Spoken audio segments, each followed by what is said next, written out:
একটা বাচ্চা জোর করে স্কুলের মধ্যে ঢুকবে, ওই ক্লাসরুমের মধ্যে আগুন জ্বলছে তার মধ্যে ঢুকবে, কিন্তু এক ব্রিগেডিয়ার বলছে বাবা তুমি যেও না, বলছে আমার বন্ধু আছে, বলছে তোমার বন্ধু আর নাই, শেষ, তুমি যেও না। কিন্তু ছেলেটা শুনছে না, ছেলেটা কিন্তু সুস্থ, বাইরে আগে থেকে চলে এসছে, কিন্তু ওর বন্ধু স্কুলের ভেতরে, ও বলছে না আমি যাব। দৌড়ে গেছে ওর কাছে, যে ওর বন্ধুকে বাইরে নিয়ে এসছে। ওর বন্ধু বাইরে আসার পর যখন মারা গেছে, তখন ব্রিগেডিয়ার বলতেছে বাবা আমি বললাম না তোমার বন্ধু আর নেই?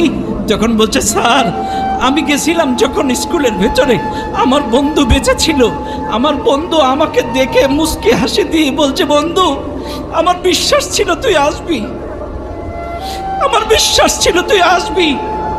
এরপরে আমি যখন ওকে বাইরে বের করতে গেছি তখন আমার বন্ধু মারা গেছে। আমি যদি না যেতাম আমার বন্ধুর শেষ বিদায় হাসি মুখটা দেখতে পেতাম না, আমি যদি না যেতাম আমার শেষ বিদায়টা দেখতে পেতাম না। এমন অসংখ্য দৃশ্য এই মাইলস্টোন স্কুলে ঘটেছে। সুপ্রিয় উপস্থিতি, এই জন্য আপনাদেরকেও বলবো বন্ধুত্বের ক্ষেত্রে সৎসঙ্গে স্বর্গবাস, অসৎসঙ্গে নরকবাস। আপনারা এখানে যারা আছেন অবশ্যই আপনার বন্ধু নির্বাচনের ক্ষেত্রে সৎ বন্ধু নির্বাচন করবেন, আল্লাহওয়ালা, নামাজি, কোরআনওয়ালা, ইসলামওয়ালা বন্ধু নির্বাচন করবেন।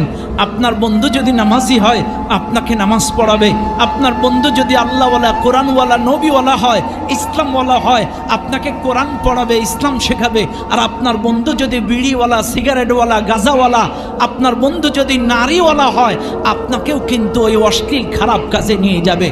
এই জন্য বন্ধুর মতো বন্ধু নির্বাচন করবে।